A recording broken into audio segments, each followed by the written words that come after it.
Hey kids, it's Oldman Shoutingatclouds, and now with others too. Chatting about the CFL is what they're going to do. Some have no contacts and others have no clues. Everyone will tell us all their quirky football views. Hear what Oldman and others know. It's the CFL Outsiders show. Hey, GT. What are we going to do this week? Same thing we do every week, old man. Take over the CFL. Hey, kids. Just a quick editorial comment before we get into the meat of the show. New guest host this week, temporary fill-in with MJ away. Unfortunately, once again, the Elk dead name slipped in the show for a moment or two before we could get things straightened out. If that's going to bother you, if that's going to trigger you in any way, skip right past the introductions and just jump to the rant. We should be clear from there. And I apologize. We're doing our best here. Enjoy the show. Hey, kids. Welcome back to another week of the CFL Outsiders. I remain, as always, your 100% unbiased, completely impartial co-host, Oldman Shoutingatclouds. This week from the regular team, we've still got GT joining us. How are you doing, GT? I'm doing well, thank you. I had a week off, so just chilling. Good. Well, I'm glad you enjoyed the time off, but we may have to do a little fisticuffs when we get into talking about the game this week. Arm wrestle, 2 out of 3, buddy. There we go. And MJ are both off gallivanting somewhere that they won't bother telling us about. So we've gone for a little further into the roster, and joining us today is Griz. Hey there, Griz. Hey, how you doing? Pretty good. You got anything the folks should know about you in the CFL, or? Not necessarily about me so much as I'm from a small Midwestern town in Alberta here, and there is one small connection with my town and the CFL. We recently had the first woman coach working with the assistant coach, working with the Vancouver team. And recently she was released along with the rest of the coaching staff when they switched over at the end of last season. But it was at least a start with women within that coaching staff. And it's a small tie to my town. Oh, good. Yeah, that we definitely want to see more of that. Are you going to declare a team fandom here for yourself? Oh, I'm definitely an Eskimos fan. All right. I live slightly closer to Edmonton, not by much, than Calgary, but I'm 100% an Eskimos fan. Always have been. So. Okay then. Yeah. All right. Yeah, we do hold that against them, but nonetheless, you might want to. We'll talk about that later. Yeah. It's an interesting little triangle here of Stamps, Riders, and Elks. Yeah, there exactly. You go. Yeah, I said Eskimos. Pardon me. Yes, it's Elks. I'm still old school. Yeah, I get it. We do try and avoid the old dead name on here if we can, but I get it. Okay. It's hard to sometimes move over. Yeah, no problem at all. We usually try and avoid sort of politics and stuff on here and just have fun. But right. I am starting with a rant today. All right. And the rant is kind of a, are you ready to rant? Politically relevant one, but I feel like I have to talk about this and one specific aspect in particular. The CFL learned absolutely nothing with the whole Chad Kelly debacle, and this week allowed the Winnipeg Blue Bombers to re-sign Mario Houston, who's got the taint of domestic abuse hanging over him. And we can talk about that from a bunch of different angles, but the thing that I specifically want to talk about is I'm just really saddened by the number of abuser apologists that are coming online talking about things like, well, we don't really know what happened. Doesn't he deserve a second chance? The charges were dropped, so he was exonerated. And my favorite one is, you can't take away a man's livelihood over unproven allegations. And all of this is just such a male-centric point of view we've shown so many times that we'll leave women in life-threatening situations rather than even dare to suggest that a man might be out of line. You know, we're in a patriarchal society where protecting the reputation of men is prioritized over protecting women in general. And that's what bothers me about this. I don't care if he was proven or not. If there's any chance of it, logic, all the numbers tells you it's a much better chance there's something there than not. And in this case, I think that it's much more about the man than the message. We live in a country where we lose over 100 women to domestic violence in Canada every year. In the U.S., it's 1,300, and they say there's over 2 million injured from these situations, and yet we keep minimizing them and saying, oh, it's okay, he deserves a second chance. No, this is a society issue. When it comes to something like this, we, good people, the league needs to draw a line and say, you know, if you're unfairly accused or whatever, I'm sorry. That is part of the price we pay to ensure that our message is strong. We do not put up with this. Lives are at stake. It's time for caring, compassionate, intelligent people to stand up. And that's my very serious rant this week. So there we go. That's out there. We'll let people have a chance to sink in a bit on that before we talk about the whole situation anymore. But I do feel strongly about this. People are just so much mistaking it as being about him or one person. Anyway, rant's over. I got to stop. Let's jump quickly to, just as a bit of a palate cleanser, to the fantasy updates. I did not bad this weekend. 125.7. Beat Ryan Valentine out of the Horsemen there. He was at 103. You'll appreciate this, GT. I beat him by using his strategy against him. I mean, when it came time to make my team, I thought about what you said about choose riders. And I thought, hey, just to keep balance in the league, if you can't choose all stamps, I'll choose all riders this weekend. So it was a seven-man rider team that just hit at the right point. You hit the right week, for sure. I did. Probably maybe one other week where that might have worked, but hey, I'll take it. So it's there. So this week I'm up against actually the league average. I'm currently sitting 4th in overall score, but 7th once I take into account wins and losses, and I got to stay in the top 8 to make the playoffs. So we'll see how that goes. Well, good luck. Did you put together a team at all? Yeah, I did all right. Well, until, unfortunately, I decided that Drew Brown would be not only my quarterback, but my captain.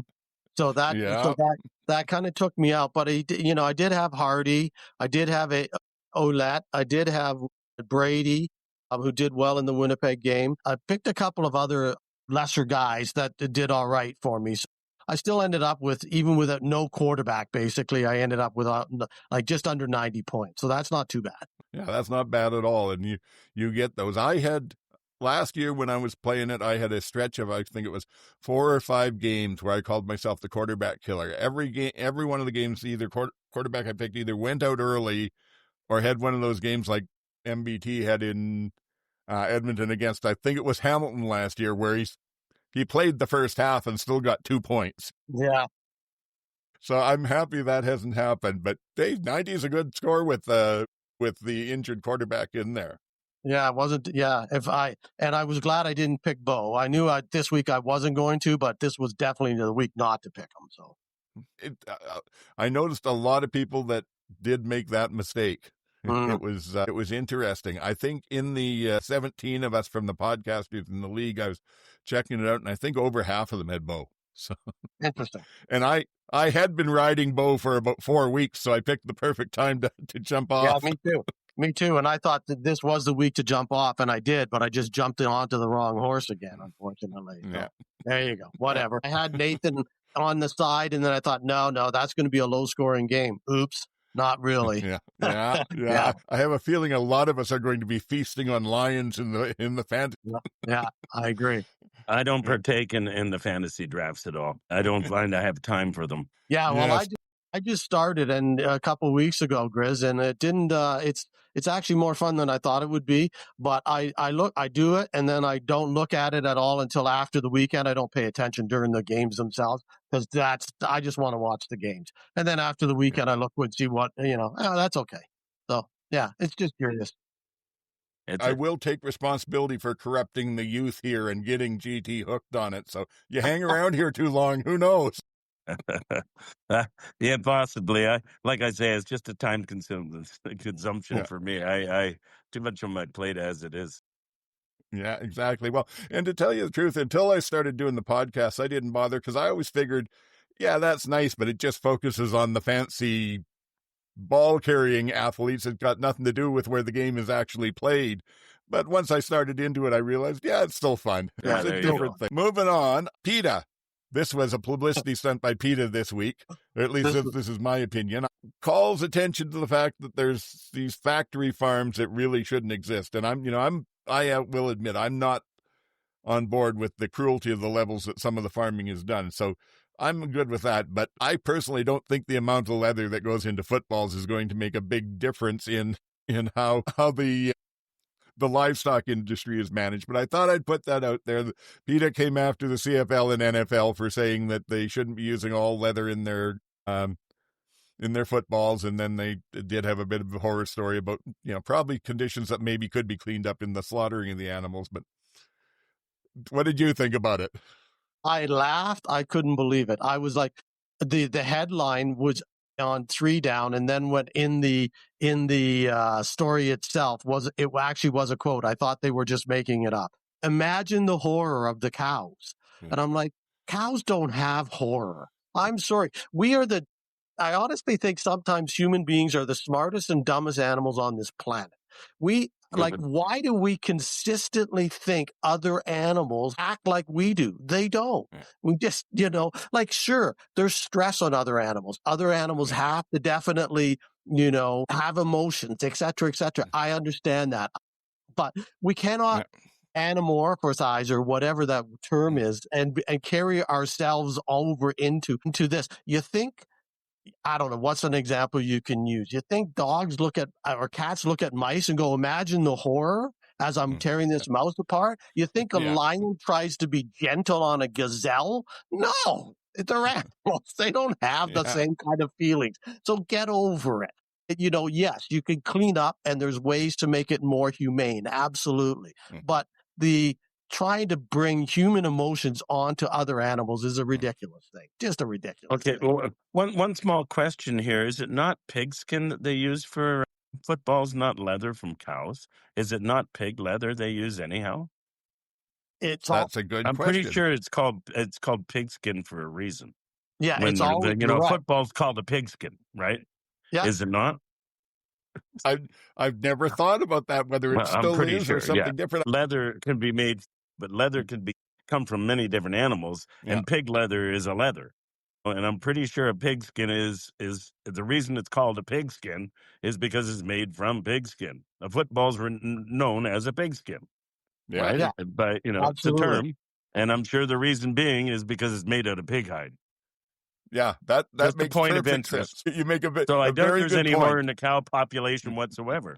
Yeah. The cows are laughing about it. But yes. They're going to pick him. Yeah. They did say that the footballs are not all natural leather anymore. There is some synthetic additions to it, but it is a leather base. And then that's a great point, because I never even thought about it when they were talking, because they were talking about cows in the article. Anyway, I could stand if we can do stuff to make the life less miserable for the animals that we end up eventually eating, then I'm all for that, like I said. But I think this was maybe a swing and a miss. Mind you, on the other hand, we're talking about it, and that's what they want. So exactly. Yeah, of course. Exactly. Yeah. At some point, they're going to come out. Somebody's going to throw a can of red paint on the field at some event, right? At some game, and the next thing you know, it'll happen. Watch. So yep. The other thing that I wanted to mention, and I don't know if there's a lot to talk about with this, but I think it's enough news that bears mentioning. Another week and 2 more quarterbacks down. We lost Caleb Evans, the third stringer from Montreal. It was out, and Drew Brown went down in a bit of a fluky injury again. Yeah. Didn't you think their fourth stringer did okay? I thought so. I thought for a fourth stringer, he looked not bad. I thought he did very well. Yeah. They announced today that Evans is out for the season with an ACL, and they signed Shea Patterson. So that's a pretty weak room now all of a sudden, right? And they gotta hope that Davis Alexander comes back. But I feel bad for Caleb Evans. I mean, he just is, he's just snake bit. Every time he gets a chance to prove that maybe he can be a starter, he gets injured and is out for long term. And this is another one where he's gone for the year. When Drew Brown is not practicing this week and is probably not going to play this week, and they haven't said how long that's going to be. So yeah, we know what happens there with Dustin Crum. So yeah, those teams are both.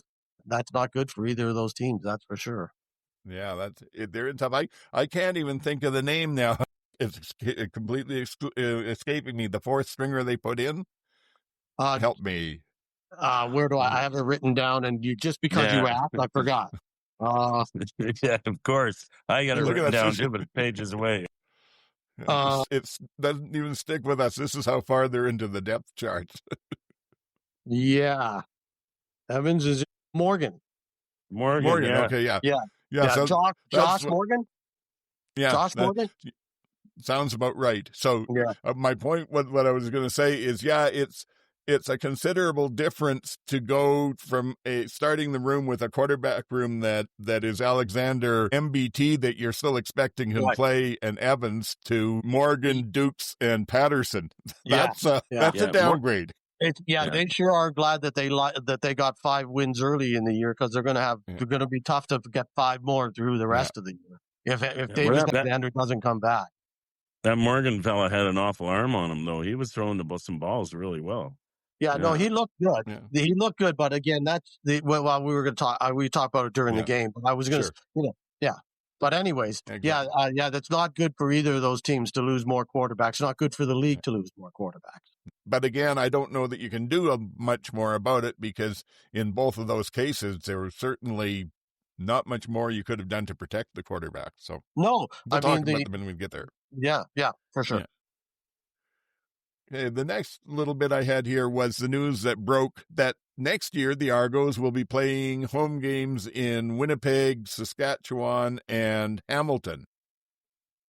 Because the World Cup is coming in, this has been their solution. I personally think everybody's got other solutions, and I agree there should be better ones, and I think I have one. But I'll throw it to either one of you. Want to comment on it first? Why? Sorry, go ahead. Go ahead. Yeah. Well, I'm wondering why don't they just play in the varsity stadium? Yeah. Okay. In Toronto. Varsity stadium at U of T is really quite small, and there's no room to expand it at all. Because it's not like other university stadiums on a bigger footprint. It's really stuck in a corner, and there's just no room to expand it. So they can't do that. They could go to Guelph, which has a bigger school, a bigger footprint, and they've expanded it. And in fact, they play exhibition games there. And Hamilton, when they were building the new stadium in Hamilton, they played an entire season at Guelph. So it could be done. This is true. I remember that. So it could be in Hamilton. It could be in Guelph. It's the whole, it's a schmozzle to begin with. It's a complete schmozzle. My opinion of the World Cup, it's a schmozzle. These people are going crazy for something that that makes absolutely zero difference. You're not going to see Germany versus England. You're not going to see Italy versus France or Brazil versus Argentina. You're going to get in these games that we're going to get in Vancouver and Toronto. It's going to be Botswana versus Zimbabwe. No one cares other than this 20 people from Botswana that come and watch the game. But it's ridiculous to begin with that we're spending all this money on an event. That's my rant. It's absolutely outrageous, the money that the government and we as taxpayers are getting hooked for on this event as such. It's larceny. Nothing stops. Having said that, the games that they have rescheduled, I don't have a problem with Toronto rescheduling their games and moving to other stadiums. I don't have a problem with that at all. I think it's fine. But those should be neutral games. The problem that I have with it is they're going to Hamilton to play a home game against Hamilton. They're No, going to that's wrong. Saskatchewan to play a home game against the Riders. Why isn't the game in Saskatchewan a home game against the Stampeders? Why isn't the game? Why isn't the game in Winnipeg a home game against the Riders? So then it's a neutral site. And that makes sense to me. But to give it to the other team makes no sense other than it allows for a big crowd in Winnipeg and Saskatchewan to be able to get, because the Argos will get all the receipts for the game that day. Mm-hmm. So they'll make up 3 times the money they do in Toronto. That's really what it comes down to. In the meantime, Saskatchewan and Winnipeg now don't have to travel to Toronto. So that's a huge advantage to them. They get to play in an extra home game. That's a huge advantage to them. It's ridiculous when they could have just had another Western team come in and use it. And in Hamilton, they could have had Ottawa come down and do the home game. It's another 20 minutes to Hamilton for an Ottawa home game. And, it's ludicrous. It's badly done. I have to agree with you on that, but on the World Cup, the stadium's going to be full regardless of who's. Oh, I know. Who's playing, because soccer in Toronto, in Southern Ontario, is massive, and it's massive through a lot of places. I mean, there's a lot of soccer fans out there, and just to have the World Cup coming into Canada is going to be pretty big. And same with Vancouver. The stadium will be full regardless, even if it's not teams they wanted to like to see. They'll still go just to watch a World Cup game to say they went to one. I totally understand, right. and I 100% agree with you. It's going to be stupid the entire time it's in those cities. It's going to be like it, but I just say so. The entertainment value will be there for the dollar, is what I'm getting at. It's a scam, is my point. The whole World Cup is a scam, first of all, and the way that they've organized this for us is a scam, and the money they're going to charge is a scam, and people are going to fall for it left, right, and center. Oh yeah. and I got to say I'm kind of ambivalent to it because I mean, other than the impacts on the CFL, it doesn't hit my life that much. The thing that I will say though is what I don't get is they seem to be ignoring the fact that this means that the Argos will have to be on the road for the first 6-7 weeks of the season, whatever it is. Even though you're calling 3 of those games home games, you're still on the road, so it's still really hard to do. So why even bother doing that? And why bother going to Guelph, which admittedly is great, but there's concerns, what would the facilities be like for TSN to broadcast out of and all these other things? Just start your season with a 6-game road trip. Plan it. Yeah. And make it as easy as you can. Go. If you say you're going to play Ottawa 3 times in the season, go to Ottawa, go to Winnipeg, then come back Hamilton, Montreal, Saskatchewan, Ottawa, throw a bye in. You're through the first 7 weeks of the season. Yes, it's tough on the road, but you're going to be there anyway. And then you backload the rear end with your home games. So it's equal. The fans get to see the number of games. Everyone is happy with that. Plus, if the Argos say do that and come out 3-3 even, you can promote it. You got a city that's now pumped up with the World Cup where all sports and everything's great. The NHL's shut down. The NFL's still not going, not the NBA. Come see the Canadian game. Get your soccer stars in Toronto to cross-promote. Okay, you saw the world's football. Come see the Canadian football. Come visit us at the Argos. You're all part of one company. Build that excitement in and really make a drive and a push to make it a positive thing for the fan base. The easiest thing they could have done was just have all the home games in Hamilton. It's 20 minutes down the road. You could have just used Hamilton Stadium. It's not like there's soccer going on there. Yeah. It would have been 2 games in the middle of 5 weeks because you could have scheduled 3 games away anyways, and you could have done it. Like, again, it's just, it really comes down to, I'm sure of it, and this goes back to my previous rant about my favorite company that we won't talk about, but those guys want the dollars that they can get out of 3 packed stadiums in the West. Yeah. It certainly seems like that. And but the other thing is that they don't, not disagreeing with that, but nobody's really said how they're doing this.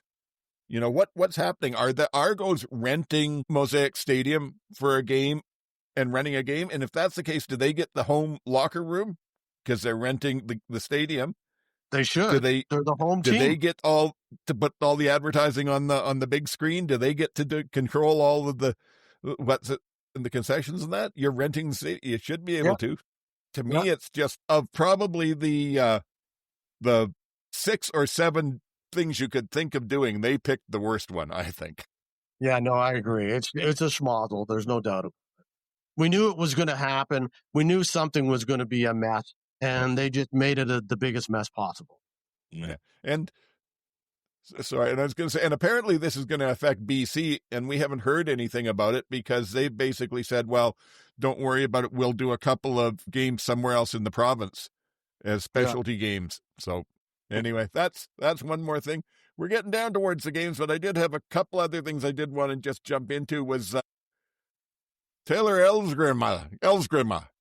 I can never pronounce it properly. Down with the Packers. Elgersma.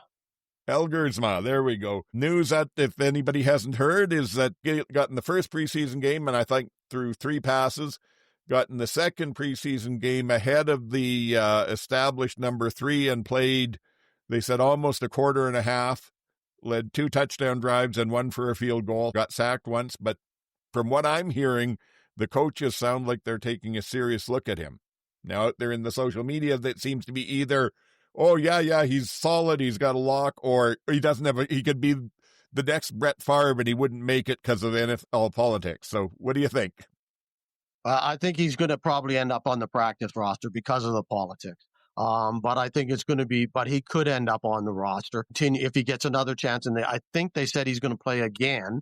And or the other quarterback's going to get a full quarter this week, and then that might be the decision maker between the two. But I think he's going to stick around. He's not going to get cut. He's going to at least be on the practice roster, if nothing else. So he's going to be there at least for the full year. I don't believe they'll let him go. And if they do let him go, another team's going to grab him instantaneously for their practice roster. So he's going to be in the NFL this year in some capacity. And then it's just a matter of how long does he bounce around, or does he get a legitimate chance to move anywhere and stick around? So, I mean, he's a tremendous quarterback. He has all the tools, and I think it's just a matter of getting that chance. But as you said, the politics in the NFL of a Canadian university quarterback getting a shot is really tough. And from what I see picked up, I believe he's going to they're expecting him to get more time on the field again in the next game. I believe it's the final game of their preseason. But they expect him to get more time than he did last game because he did so well. If I remember what I heard properly. But I agree, he'll probably end up on the practice roster. But you never know. From the practice roster to get jumped in and look at how many quarterbacks in the CFL just got hurt, knocked out, and you got a 4th stringer playing. You know what I mean? So to go from the practice roster into a game is pretty easy when you get 1 or 2 of your guys out. Even one, he bumps up right away, and he's definitely got the talent. I honestly don't know. There's so many variables towards it. I hope the best for him because he certainly has all the talent, and from everything I've heard, he's doing everything he can. He's doing the work. And I would hope, my personal thought on it, for whatever it's worth, I really hope that they do decide to carry 3 on the roster and he gets that 3rd man spot, because there is the slight issue that if they put him on the PR, he may end up getting caught in the same thing Nathan did, where if they bring him onto the team once or twice because somebody gets hurt, he has to go through waivers, and then someone else grabs him off of waivers when they're... One thing looks good for him, though, is he's got some height on him. Yep.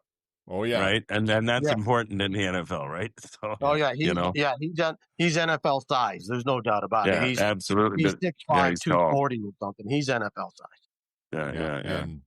And when they say cannon of an arm, a rocket launcher of an arm more even. It's just absolutely, yeah. So he's got all the tools. And Green Bay, from everything I've heard said, I mean, who knows? They'll say whatever they want, but the way they've handled it, the way they brought him in for the top 30 visit, the way that they were involved in the game the All-Star game, I can't even remember which one it was that he got to play in down there and everything. All of that, they seem genuinely interested. So I'm hoping it's less to do about where he comes from and more that they feel like they've got a diamond in the rough. And Green Bay has a lot of fans in Canada. Yes, they do. The other people that have a lot of fans in Canada are the Bombers, who are just praying that somehow he doesn't make it so they can have him up here. Yeah, exactly. I think they're kind of going, oh, no, what do we do now? Yeah, because I don't think they had a plan other than him next year. Yeah. All right. One last thing before we talk the actual football games, and this we could have talked in with the Toronto game, but I figured I'd throw it out here anyway. I don't think it's a spoiler alert that Toronto dropped one late in the game again. Dinwiddie's reaction, the shot they had of him on the sidelines destroying a headset, and then I watched the post-game news conference, and the entire thing, he was talking about the fact that we don't give up, but he looked beaten. He was complaining about this, that, everything. He didn't like this call from the refs. He didn't like that call from the refs. It seems like to me, like somehow life's going out of him and that team. And I thought I'd put that to you guys. Am I missing something, or what's the future like for the rest of the season with the Argos? Next season? Yeah, okay. Yeah, because it's not this season. And I just, I finished watching that game and I said to somebody that I'm giving up.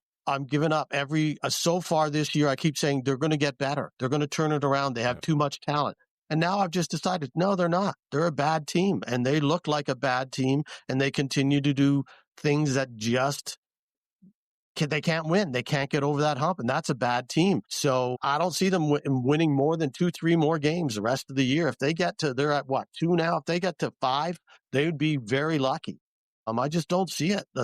And so I don't know that they're going to make a ton of changes, because I don't think there's a ton of changes to be made. They'll bring in.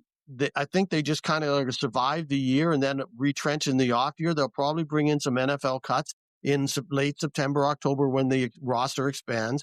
They'll, maybe get some guys some playing time, but they need to get some players back. They've had a ton of injuries, but they also need to get some better players. It's just, that's all there is to it. They're not working. And I don't think their defensive coordinators are nearly as coherent as their defensive coordinators were last year.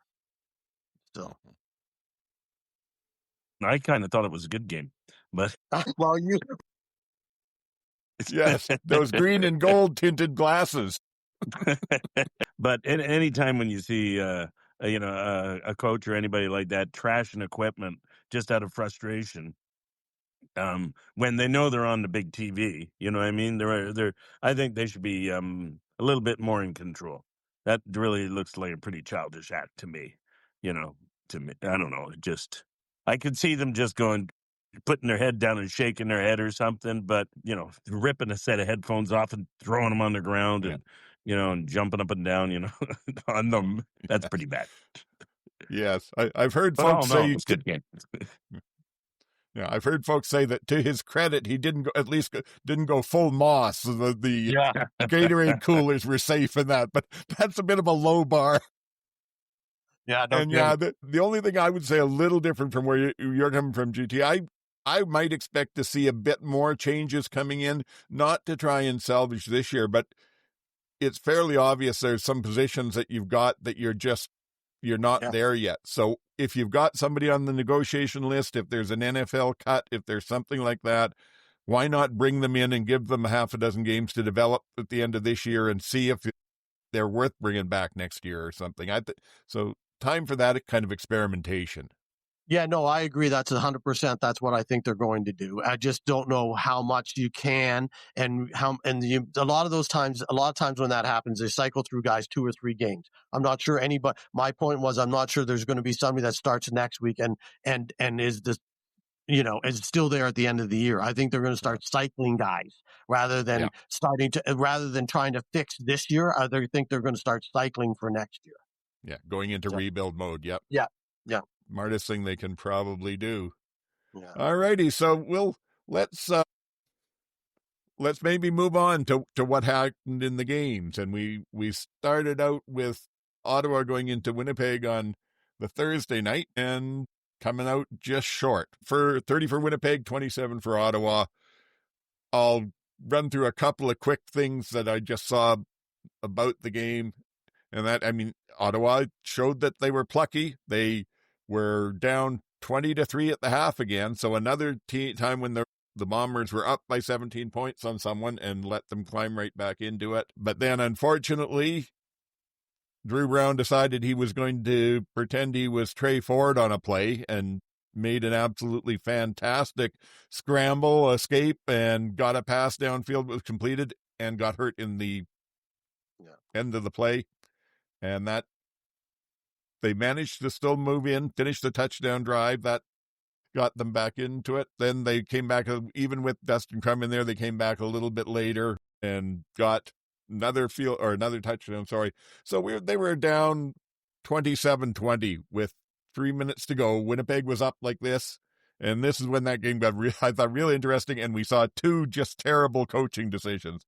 Yeah. Because first of all, Winnipeg with about, what was it? I think there was still maybe about a little under 3 minutes to go. They decided that they were going to, rather than go 3rd and 1 on about the 50-yard line, they decided to kick a long field goal with Sergio, or try one.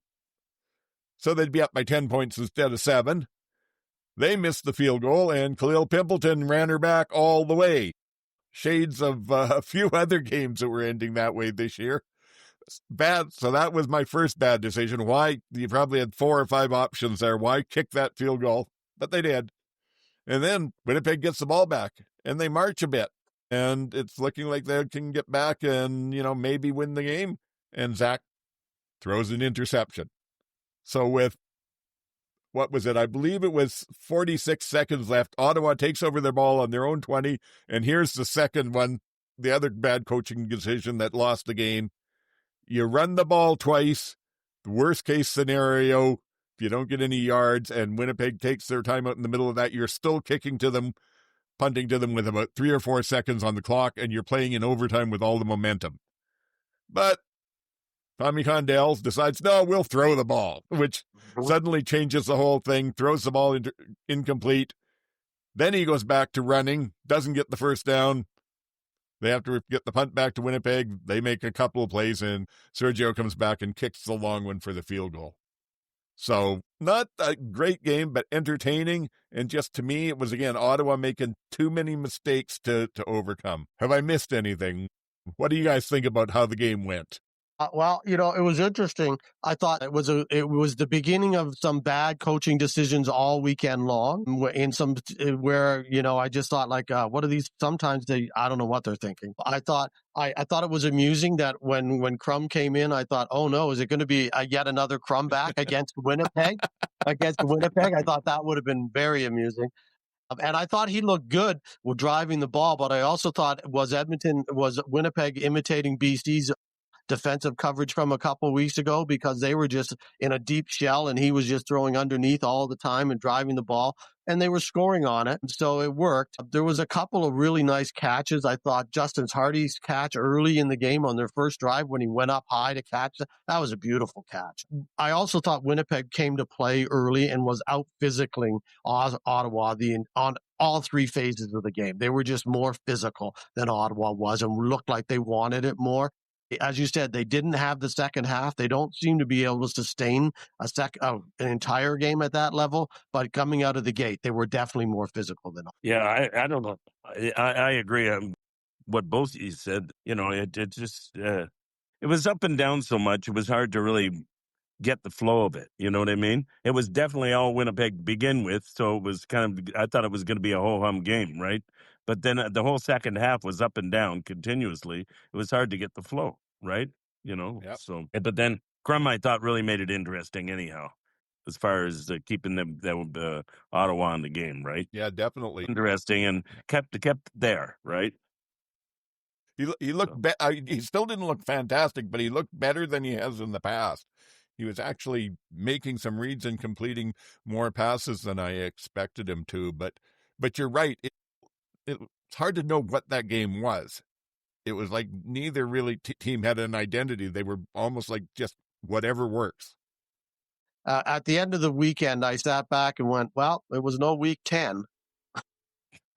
These games were close. Yeah, these games were close, but they weren't like the week before, right? So yeah. So there was a lot of close games for no apparent reason. Still, I picked Ottawa, as we talked about last week, saying that Winnipeg is up and down, and they're still up and down. I'm still not convinced.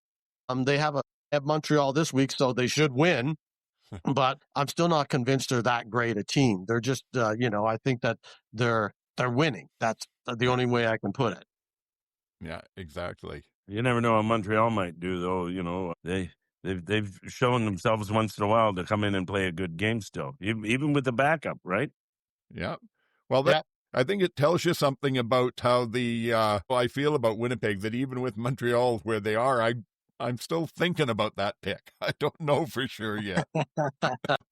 I was just realizing, Griz, I'm going to have to put a trigger warning on the start for the strobe warning about your overhead fan going up there. Okay. It's not bad, but when you got up, I noticed all of a sudden there's shadows in the background. Oh, I'm terribly sorry. I can turn it off quickly enough. No. It's fine. I'm joking. Alrighty, so let's just wrap that one real quick. I did have one other thought on that, and that is that there are probably an awful lot of Willie Jefferson fans who like to bet that are hating Jake Thomas right now. Because one of the things that happened in that game was there was an over-under on how many bat downs Willie would get. And it was at 1.5. And he got 1. And I'm willing to bet that there were a lot of people that bet the over. 2 would have got them for it. Late in the game, he had another one right there, and Jake Thomas jumped up in front of him and batted it away.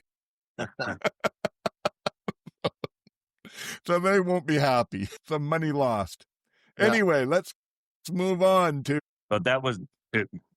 But get back to that play. That was a pretty awesome play. Yeah, that was. Yeah, they got to say this. Even in the games that aren't great, there are still some amazing plays that happen 100%. In this league. Absolutely, yeah. You can pick one from every game, but we're moving on to the Friday night game. Toronto went into Edmonton and fell short. Edmonton 28, Toronto 20. We've tried to ease you into the game here, Griz, with a couple of easy throws and that. Are you ready to take the lead and tell us about this game? Well, not necessarily, but I will try. That's the benefit you get for being the Elk fan. Okay. Well, I don't know where to start with it. My notes here I have. Edmonton, they on the first, what do you call it, big fail for them on the first drive for the Argos, right? They just let it happen. I don't know why. They fell apart. All in all, the Elks did a pretty good job of keeping Argos pinned a lot, I thought. You know what I mean? Other than Toronto getting a couple, right? But, I mean, it just a couple good plays, but I wasn't prepared to be left alone like this. Oh. Okay, well, I'll tell you what. Why don't I jump in and a bit more? I would have been a little bit more, read up a little bit more in my own notes ahead of time. But I'm reminded of the movie, what was it? It was one of the sales movies with DeVito in it. Tin Men, maybe, or something. Tin Men, that was an awesome movie, yeah. Yeah, where they said, forget about being thrown into the pool and learning if you know how to swim. Around here, we throw you out of the plane and learn if you know how to fly. There you go, okay. So that's what we're doing. Lesson learned. Learned. So We'll jump in and then just bring in more that you want. I tend to agree with the stuff that you said. That, to tell you the truth, I thought, to me, the biggest fail with the Elk, and I'm trying to remember if it's been like this all season or if it was just that game, but that D-line you would expect would be getting so much more in the way of sacks, but their problem is they don't have any lane integrity. They're not rushing as a unit. They're leaving... Almost every play, they're leaving some sort of a big gap. Either the ends or the tackles are able to wash the ends way deep, and he just steps up between end and guard, or they open something up in the middle, and they're leaving lots of escapability lanes. Yeah, it seems to me they don't even try to break in. You know what I mean? They don't really drive hard at the quarterback at all. Yeah, or certainly not with any kind of a team focus anyway, because otherwise they're playing fairly well, but they got 2 sacks. Yeah. They finally got 2 sacks. They were gimmies, though, I thought. Those sacks were almost gimmies. He walked into them. Yeah. Yeah. So he ran into them more than they ran into him. Well, but you got to be good to be lucky too. I guess. On the positive side, from what the stats I saw, Cody was clean, which is pretty amazing for the way he's been the last while with him. Edmonton is now won 2 in a row and feeling their oats and feeling like they're on their way. And it's kind of the run that we all thought that they would get to eventually. But I also still think that they've been handed a couple of games. This was like the Montreal game last week where, the interception that everybody talked about with MBT, that just changed everything, right? And took away all momentum Montreal had, gave it all to Edmonton at the half, and they went on to win it. I think how often does that happen? That happens all the time in the CFL.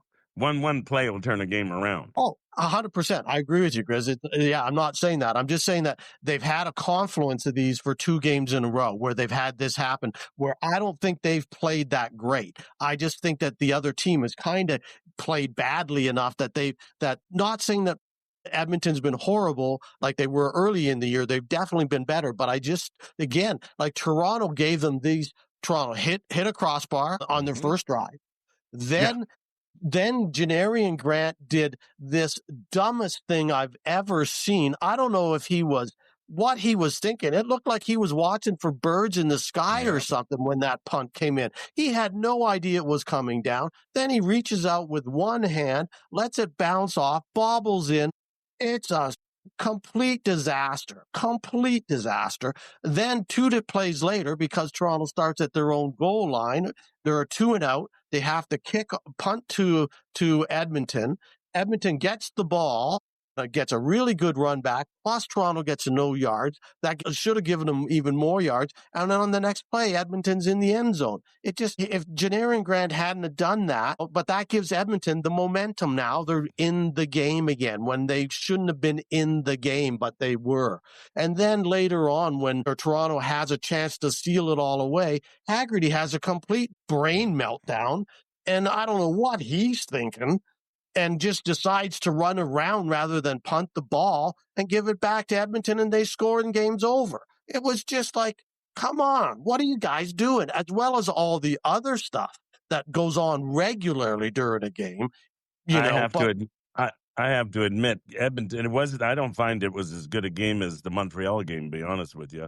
I think Edmonton just survived this one, basically. Survived Toronto's mess ups. Yeah, I know. I understand.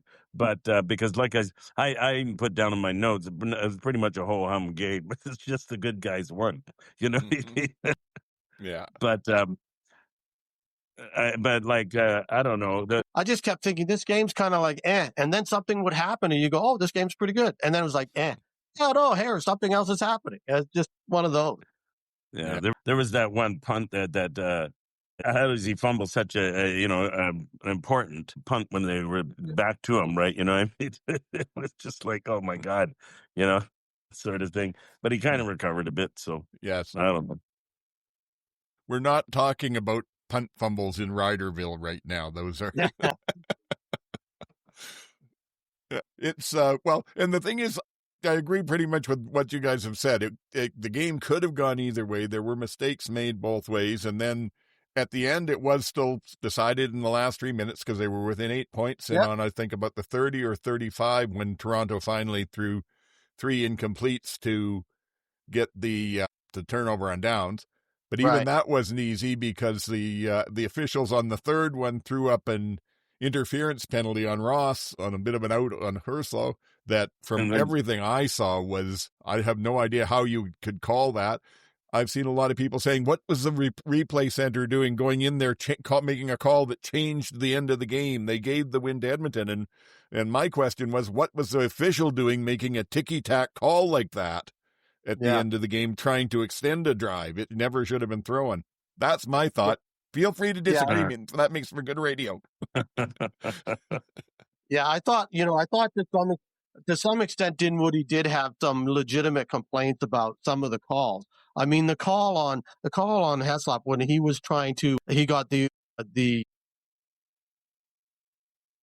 interference or clipping or whatever, tripping when he was trying to hurdle the guy on the kickoff return. That was crazy. He was just trying to hurdle the guy and his foot happened to catch him. That was, so but Toronto shot themselves in the foot too many times to complain about the calls. Edmonton missed a field goal when they still only had a 5-point lead. Toronto got a penalty on it and gave Edmonton the chance to kick over. Now they have an 8-point lead. It's just like, you know, like I don't know. A bad call is only a bad call if it affects you negatively. Yeah, well, I tend to disagree. I try to be objective, and I say there were some bad calls on both sides of that game. I don't think anybody was getting an advantage, but yeah, that they called it unnecessary roughness on that kick with Ursula, and that's a bit iffy. And then the other thing, I'll throw it in right here now, and I know I say this too much, and I got to stop ranting about it, but for gosh sakes, if you see a penalty out there on something simple like an offsides or a procedure or something, throw the flag, make the call, and move on. Every bloody one of those is now a 15, 20-second delay while the replay center decides if it was real or not. Just call the game, and if it's something challengeable and the coaches don't like it, let them challenge it. That's my feeling. I agree. Way too many delays. Yeah, way too many unnecessary, and like they're taking the whole the human side out of the reffing. You know. Yeah, exactly. It's just you know, they're doing that in so many sports, right? Pretty much all the way across the board in all sports. I don't know why. I will say the one thing that I agree with they've done this year is they, or at least according to what they've put out, they're things like the replays on illegal or pass interference, they're watching at full speed. They're not slowing them down. So that's at least a bit better. Yeah. And the last thing that I enjoyed in this game was just one of those things that happened. We had a little bit of a play where Lincoln leaked out of the backfield and ran a bit of an out where he got the angle on McInnes and completed a short pass, and I think it was like 8-10 yards and got run out of bounds at the sidelines or anything. And Suter took it as chance to do one of his pontifications about how much you're looking for the matchup of a running back on a linebacker, and even a linebacker as good as McManus, he can't move quickly, and this is the result you're going to get, and the quarterback's going to see it and throw it right away, and he does all this, and then they go back and you see the replay, and the reason McManus is slow reacting is he spits his mouth guard out just as the play starts and has to reach down and grab it and put it back in. That might have affected the play a little bit too. Sorry, my weird brain does those things. Yeah, no, the thing that I liked, the thing that I laughed at and thought was just the weirdest thing about this game all around was the music. I don't know whether you guys noticed. Did you notice every outro was Trooper, Raise a Little Hell? Yeah. And then coming back into the game, everything was Steppenwolf, Born to Be Wild. I'm like, who's picking the music tonight? Like, was it CanCon 1978 CanCon time, or what was the deal with that? It was probably me. It was probably me. I like both them songs. I laughed. I couldn't stop it. Every time they went on, I just shook my head and started to giggle. It was just too much. well, the Thursday night, wasn't it the hip blowing high dough that was suddenly everywhere? Yeah, but that's a favorite though. They do that. Yeah. They've been doing that a lot. So yeah. But all of a sudden it's Trooper and Steppenwolf. I'm like, okay, here we are. Okay, yeah. All righty, so then that gets us through the Fridays. We're on to Saturday. MJ's not here, so I don't even have to fight her to see who gets to talk about the Hamilton-Saskatchewan game anyway. And I don't want to go on about this too much at all. I think that it was a very nice performance by the Riders. I think you can safely say that on this weekend, they were the best team in the CFL. Whether that'll be the same thing next weekend or not, but they've definitely 2 weeks in a row, they put it together. They certainly look complete.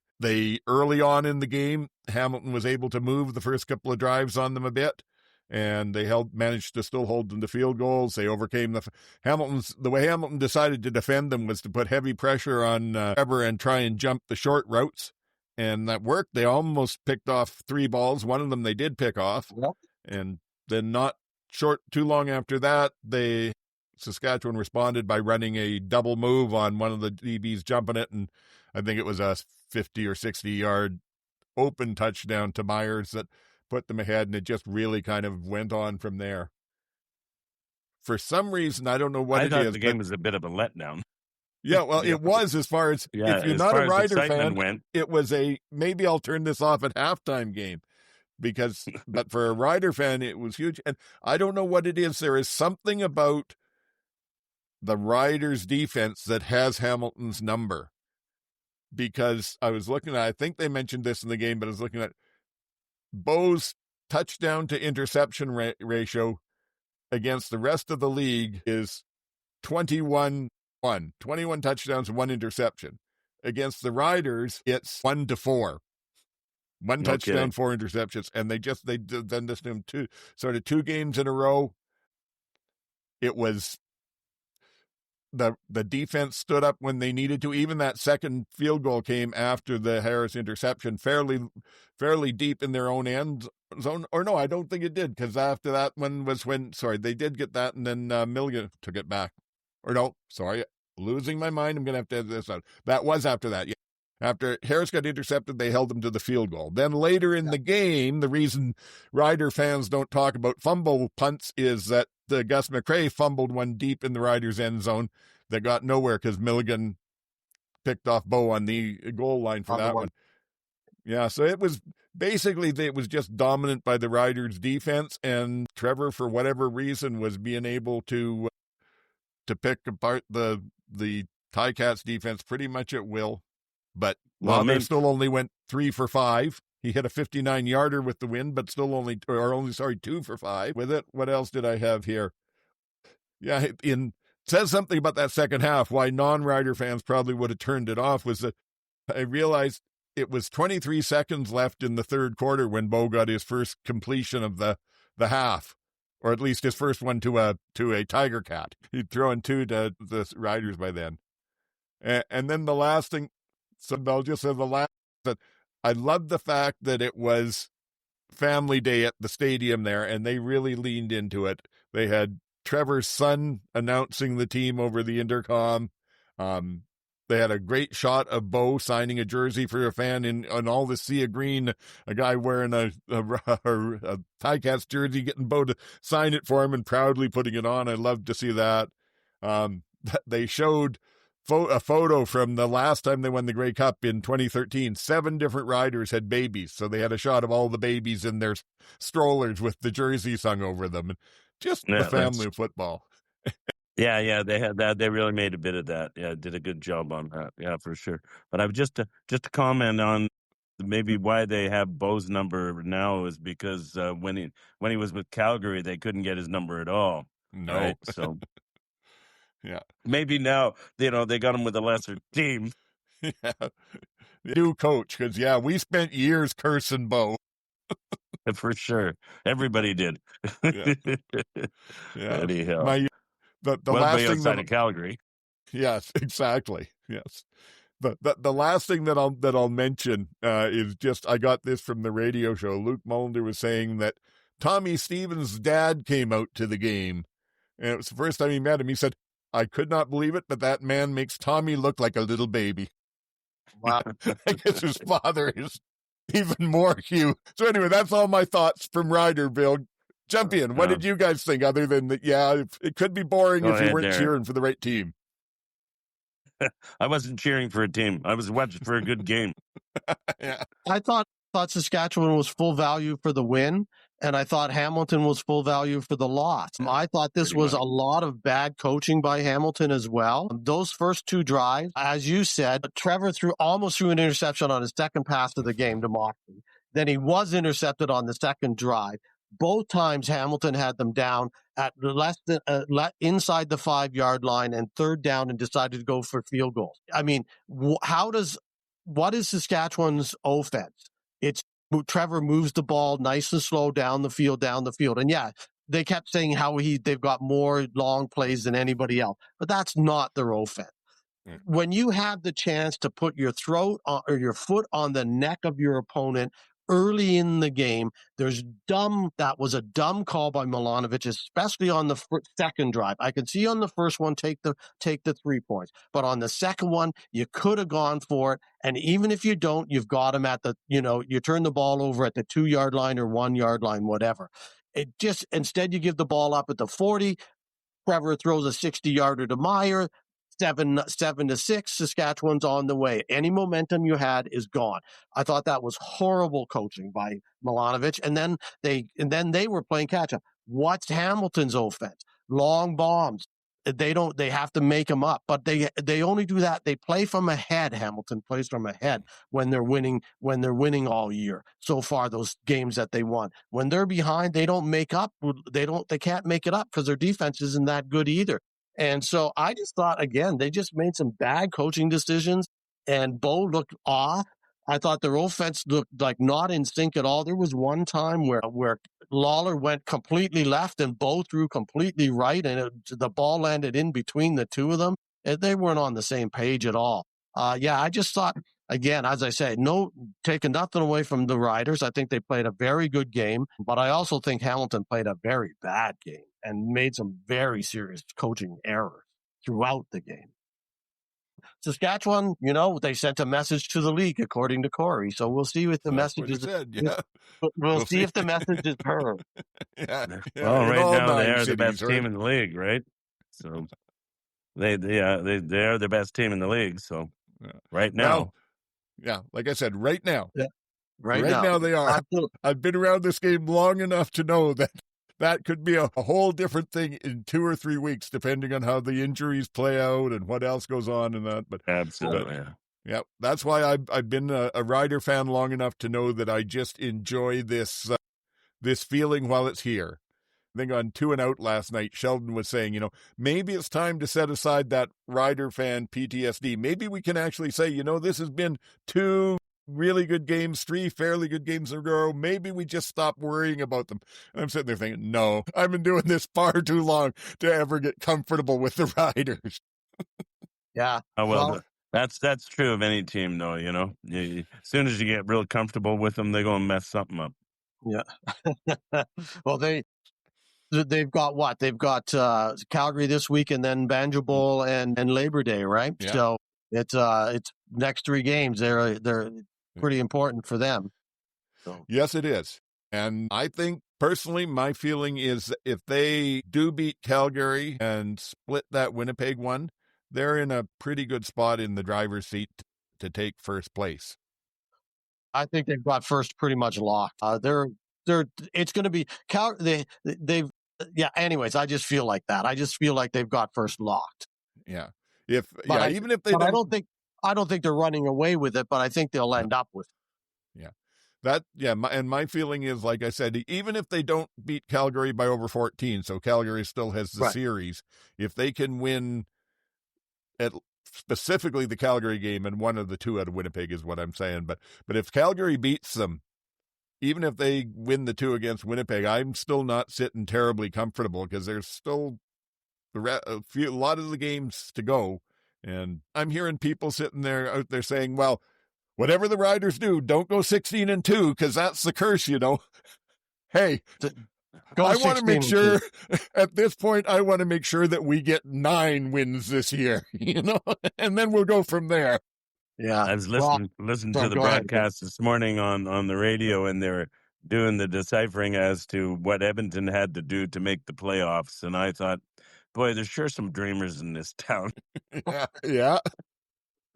You got to do some fancy math there to make that look right. But it is doable, Absolutely it is. It's not. Yeah, it's always doable. They're only 2 games out of a crossover spot. It's not impossible at all. Well, but other teams have to do things wrong for themselves also, right? Yes. I mean, Edmonton has to do 2 games right for themselves, but other teams have to lose for Edmonton to end up doing that. Absolutely. If the other teams win also, well, then, it just, whatever. Regardless, I just thought it was kind of comical. Yeah. I get. I wouldn't rule it out. Oh, go ahead. Yeah. You can't rule out anything in this league. Yeah. The math in the next 3 weeks can change the entire division. The next 3 weeks. Because of the Labor Days and the rematches, right? If Saskatchewan takes both of those games against Winnipeg, and Edmonton takes both of the games against Calgary, all of a sudden Winnipeg and Edmonton are tied. It's as simple as that. And so, yeah. And then you're in a crossover. Again, you're looking at the crossover because you don't have to worry about getting third place in the West. You just have to worry about getting fourth place and being better than the East, which is not hard this year. So, that is true. But to tell you the truth, the way that I look at it, as we've seen with Montreal, all it takes is one or two, or they've got like 12 injuries that are well, whatever. They literally have like 6 high-grade starters out. That'll knock the team down, but they should all come back this season. And to me, unless there's a massive sort of mix-up, somebody loses their starting quarterback when they don't have a good backup or whatever, it's going to come down at the end of the season. There'll be Montreal and Hamilton left in the East, and Calgary and Saskatchewan left in the West. And the rest of all this chafe will fall away, and those are the 4 teams. And quite frankly, any given day, it's hard to pick which one will come out of either division and which one would win. At this point, I'm sure Saskatchewan fans are hoping that they come out and that they get Hamilton because they're feeling confident. But again, there is a real parity at the top when the teams are reasonably healthy. Yeah, and see, I know we're way off where we started, but nonetheless, like you were just talking about Edmonton and team, you're not sure, and even the Riders, you're not sure. I'm not sure about the Stampeders yet. I'm still not sure. I'm still not 100% sold that this is a good team. I think they're a good team. I don't know necessarily they're a great team, and I don't know that they're that much better than 3 other teams. So I'm not sold that they're a lock for second place. I think they still have to play BC twice. They still have to play Saskatchewan again. They still have to play Edmonton 3 times, I think. Yeah. So there's lots of room for them to fall. There is that, but it all comes down to what are they as a team. And again, my pick'em has been crap this year, so what I know doesn't really carry a lot of weight. But I said last week, I really feel like that Calgary's team that we saw a week ago was the most authentic version of a Calgary team I've seen yet. They didn't win on a lot of hype and emotion. They didn't fall because they had people out. They won with a solid game. They made mistakes, but won with a solid game. And if that's the Calgary team that's there, I think they can hang with the other 3 or 4 good teams in the league without too much trouble. Any given Sunday, they might get blown out, or they might blow one of them out. But on average, they're right close. Anyway, I guess we should talk about the last game. Sure, why not? Yeah, we're going to have a 5-hour episode this week. So Montreal flew out to BC and lost a game and a quarterback and a bunch of other stuff. Montreal 18 at BC 36. I've got to start this one with a quick mea culpa here. We're sorry, so sorry. I hope I didn't cause anyone to miss the game last week. I said it was a late game at 7, and it wasn't. It was at 4 o'clock. The time zones got me. But other than that, GT, how would you like to tell us? Were you still paying attention for this game? What did you think? I was. It was interesting, I thought, because it was close. And then in the second half, BC just started to pull away. And again, too bad that Caleb Evans got injured. That was really unfortunate. It did change the game. But again, Morgan looked pretty good throughout, but I thought BC doesn't have any tape on him. So the first week, whenever it's a new quarterback, you have no tape, no film on the guy. That allows you usually play off because you don't know where he's going to go. We'll see how much better if he looks as good this week, where Winnipeg will have film on him. I thought it was interesting, him and Betts getting up and jawing at each other almost immediately. Like Betts did one of those welcome to the CFL kind of things when he whacked him a good one, and Morgan just bounced right up and was just beaking off again right at Betts. So that was kind of interesting. It was, unfortunate that Maltos Diaz doinked one. That was wild that when he's hitting from all the far and then he doinked one off from 24 yards out. It was crazy. But it was just, again, Rourke looked really good in places. Yeah. Once he got over that first interception, was settled down and looked really good. I thought, that's why I say I think BC is I don't know. We're still not sure, but they can play pretty good football on occasion. Yeah. You have any thoughts on this, Griz? Yeah, well, I kind of like the way the game went. I wanted BC to win just because I like Western teams winning. I don't know why. I'm out here. I think we got we got the better side of the league, right?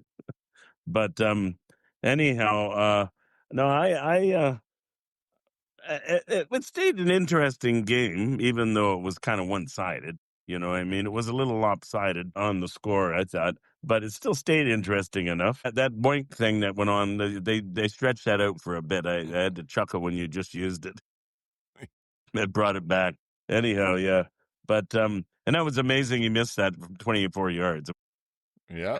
You know, but anybody can do it, I guess, right? You know, because a lot of times they put it just inside knowingly. You know, they're just, Yeah. you know, just because of the angle they're using, right? So as long as they're inside the upright, they're cool, right? Well, this one time he boinked it, right? Yeah. So Well, anyhow, it happens.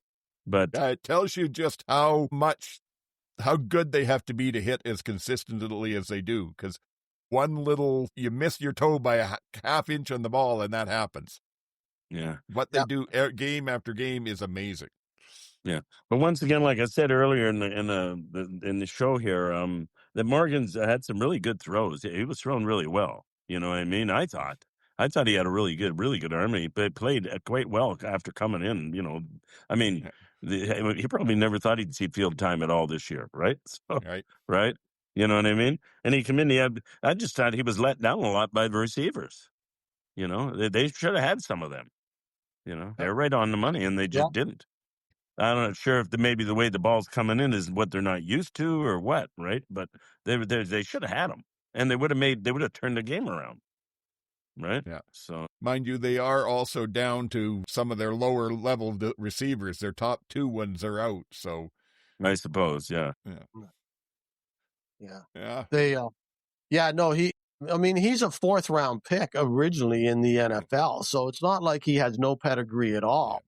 Yeah. And granted. You know, no, I'm just saying, like, this is we don't, you know, they said he's a fourth round pick, so I mean, it's not like he was some guy that was undrafted or whatever and came out of nowhere. He's had some time in the NFL, and when I listen to the Alouettes podcast, the flight deck guys, even in the preseason, they were raving about him and saying, you know, he's going to be, you know, the guy eventually, the second guy eventually, and here he is. It's his turn. So just faster than I think people expected him to, but there was some expectation there that he could be as good as he was. We'll just have to see once he looked great. I agree with you, Griz. I thought he looked really good. We'll have to see whether he can sustain that 2 or 3 games once teams have tape on him and see his tendencies and that kind of idea. So, well, boy, if he gets some practice time in with the receivers now too, you know, that'll make a big difference, right? Yeah. First team reps this week. Yeah. Yeah, exactly. Yeah. I thought he didn't look completely lost out there. He made mistakes, right? But he looked a lot better than a lot of backups I've seen come in, especially ones with no playing time. So who knows? Yeah, it could be, he could be another one, you know, like a 1 or 2 game wonder, or he may be something that they have for the future, but he's not going to be able to help them too much right now, I don't think. Yeah. I'm guessing, I could be wrong, but I'm guessing they'll be trying to see how quick they can get Dukes up to speed on the offense and get him in there. I think it's a short week this week. Don't they play again on Thursday? I believe don't they have do. a short? Yeah, so they have a short week. So I don't know that Duke still has time. I would think because this is his second or third year in the system too, Morgan. It's not his first year in Montreal. He was there last year, so he knows the offense. He's had a chance to do it. And on a short week, I would suspect they go back to him this week.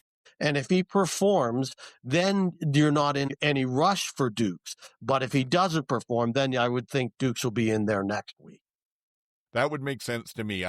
You're right. With the short week, it's almost impossible. But I still think he would have to really perform above what I would be expecting of him for them not to be trying to at least get that experience that Dukes brings with him into the lineup. Yeah. But they'll see what's going on in practice, and they get paid to coach, and I don't get paid to do anything. So, you know. And not enough either. Yeah, exactly. And I'm overpaid at that. Yeah. Yeah. The last thing that I really had on this game was it's a shame MJ's not with us this week, because she would have loved going on about the way TSN locked the camera on Maltos Diaz after like Griz said, his 20-yard donk. They were almost up his nostrils. What did I have as my interesting thing here? The Rourke to McGinnis, where he made the catch, and then they called it a fumble. They called it a fumble when there was like four guys from Montreal surrounded him. One of them punched the ball out, and then they called it a fumble. And I was like, they should have whistled that dead. I didn't understand why, because Montreal was holding him up. It wasn't like he was still fighting for yards. That should have been whistled dead, in my opinion. That shouldn't have been a fumble and a turnover at all. So I was surprised at that call. I've seen them go both ways. I wouldn't have been surprised either way with it. I don't know what the standard is on how long you allow a play to go on when it doesn't appear to be happening anymore. Well, you think it should have been a catch, and they just stopped them dead. That's all, once he caught it. Yeah. I see. Okay. Yeah, because they were holding him up. It wasn't like, if he's still fighting for extra yards, then I can see that. To me, that's that the play is still going on. But once they're holding him up, that's the play is stopped. You can't go anywhere. It's not, so it should have been whistled dead at that point, in my opinion. And they shouldn't have had the opportunity then to knock it out of his hands. Yeah, right. Exactly. Punch it free. Yeah, yes. I see. Yeah. All right. I hesitate to try and weigh in on this too much, because at one point in my coaching career, a very similar situation with what I called a fast whistle cost us a championship game one year when we stripped the guy and picked it up and returned it for a touchdown, and they said, no. So anyway, the last thing I was going to say is, you both mentioned how it was really the second half and especially the fourth quarter that the game just ran away from Montreal completely. And I think that was just accumulation of it being sort of a longer trip and the defense being on the field as much as they were. Because earlier on, when they were getting pressure, if they could get Rourke on the move, he looked shaky. He did have the one interception, and he made a couple of throws that didn't go bad, but they were against the quarterback rule book about where you throw a ball when you're rolling right and stuff. But by the end of the game, they just didn't have it on him. They couldn't get the pressure on him. I'm smiling because I believe you said the exact same thing 2 weeks ago when BC, or 3 weeks ago when BC won, and you were like, so it might look shaky, but he seems to make it work. Well, he did, but like I say, there was one time at least that he didn't. So it's that's the thing with it. It's how much can you get there with it, and it may not make the difference at all. But that's the only thing that I can see that you can sort of count against his play right now. I don't want to be unkind to him, but I get the feeling that he does need to take the next step of knowing that there's the odd time when either you just accept that sack or you run out of bounds without trying to make the miracle throw down the sidelines. He reminds me of VA 3 or 4 years ago like that, and VA has learned not to do that now. And really, it's his second year. Yeah, that's true. Legitimately, it's his second year, right? So, I'm sure he played a little bit last year, but he only, you had that end of last year and the beginning of 2022 together. That's 1 year, and then this year. So he is still learning a lot. And yeah, you're right. He's got to mature and get better. There's. You can see the growth will be there, I think. And as he's gotten better, I think this year from the beginning to now, for sure. Yeah. I've had people accuse me of being a Rourke hater, but I'm not. I try to take an unbiased view. Trust me, like I said, this weekend, fantasy, yum, yum, yum, yum, yum. We're going to have lots of Rourke on the team, and Hatcher and McGinnis and Butler, and then whoever else they can afford. So, that's, I think, covers off the week. The other thing we do here, Griz, now is we have to pick up for the games next week. And as the guest co-host, you're picking for MJ. So whatever you pick goes on her record. I don't know if you've watched the show. If you think that she's an impressive person, you'll want to do good by her. If you feel like stabbing her in the back, you still have that option. Well, I certainly wouldn't do that. I'm not a stab in the back kind of person, regardless if I'd watched it. But unfortunately, no, I haven't had the opportunity. Okay, well. And I'm going to start paying more attention to that, honestly. Okay, well, she gave you the opportunity by not showing up this week, so it's on her, whatever you feel like. But I have to pick all four. Okay. Yeah, we'll go through them. And, we'll go through them. What we do here is we each do our individual picks, and we've got an internal sort of competition for the season to see how we end up. But then whatever we agree on, the majority of, we put that into the CFL Pick'em, and we see how we do there at the end of the season too. So okay, well, I hope I don't let her down. But okay, I'm going to write them down just for my own information. Okay, so I can't get caught in my own lie. Sure. Yeah. So we start, like you said, GT, it's a short week for Montreal all the way back from BC. Winnipeg's going into Montreal. I'm going to pick Winnipeg on that one. Mm-hmm.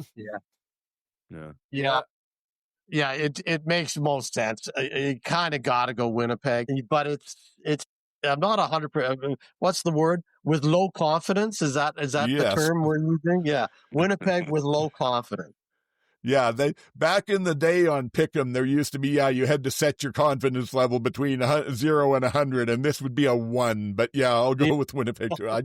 I don't know. I could easily see that. Yeah, and exactly. then we get the next day, which will be an interesting thing in a few ways, because it's Edmonton out at Ottawa.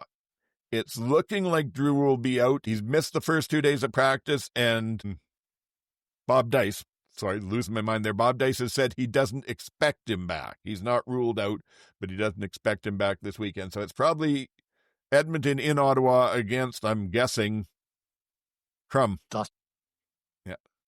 I'm definitely going to go with Edmonton. I'm, what do you call it? Definitely an Elks fan, but I still think we could beat Ottawa anyhow. They're not doing that great. I think we're on a little bit of a roll. I think Edmonton stands a good chance anyhow. Yeah.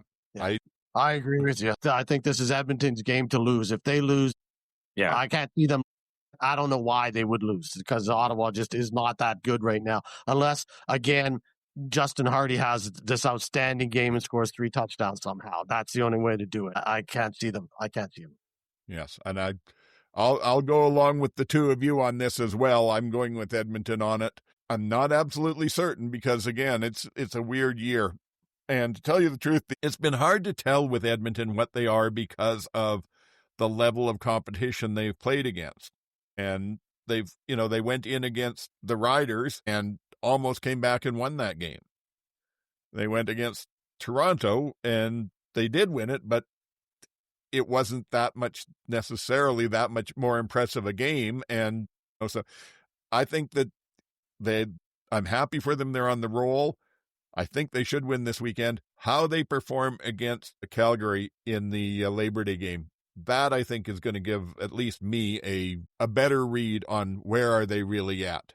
Are they a team that's learned from what they've done wrong in this season and can still try and get into the playoffs, and if they get in, maybe make it work?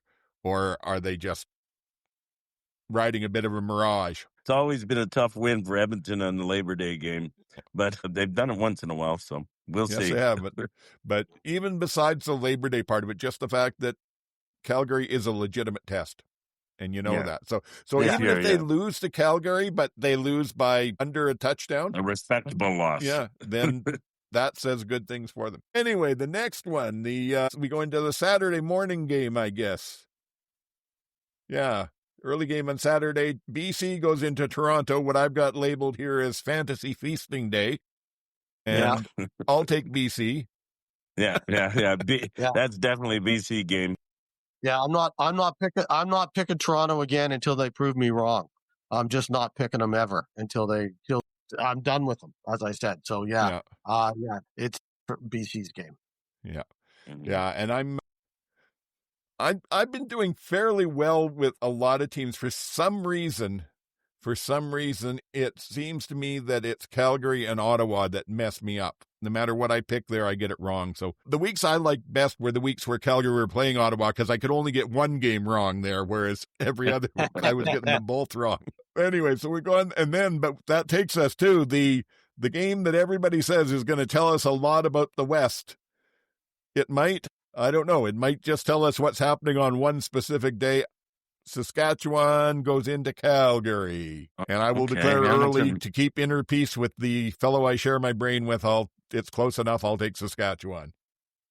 So I'm getting a break here. The Hamilton's got to buy, and I don't got to pick them just because MJ would like me to.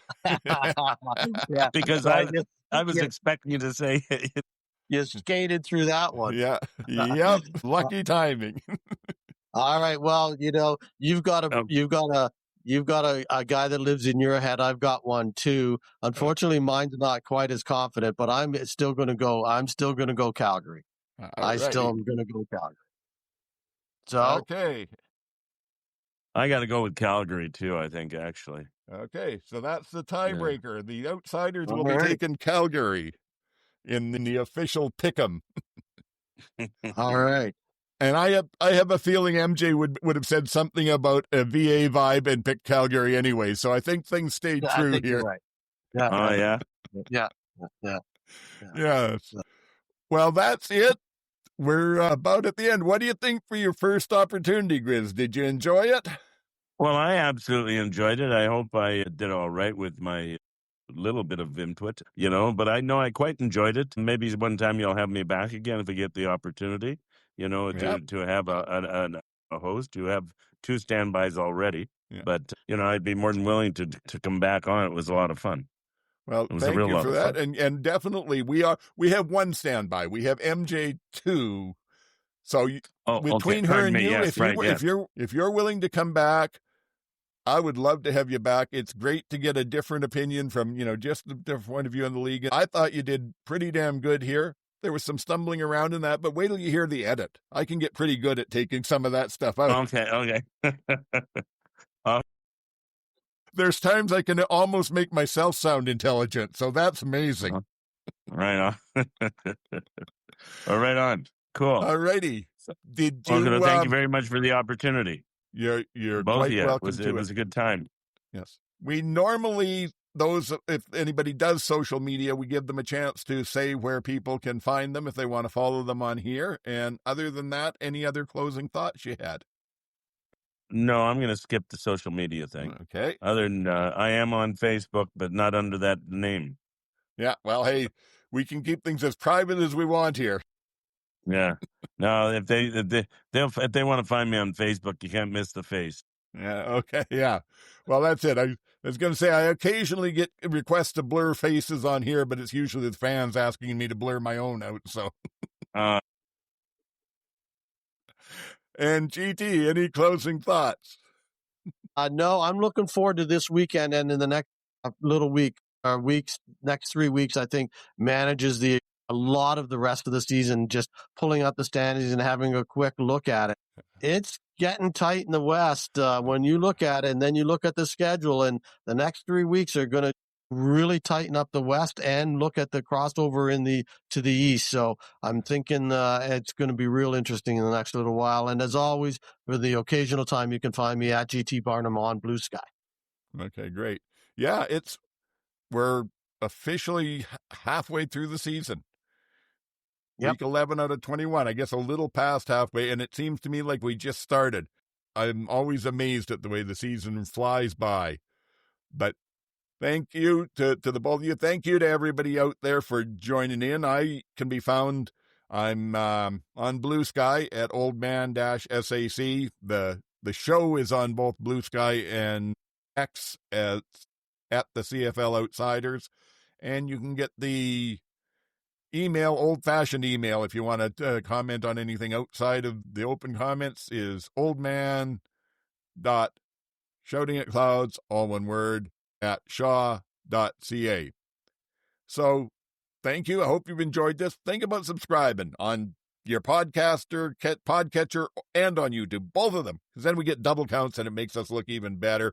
If you want to put any kind of comments down or anything, we love to hear from them. That also makes the algorithm pay more attention to us and sends more people to watch us. We like that. A like, literally, it takes like a third of a calorie to hit the like button. Do that even if you don't like us. Help us out here.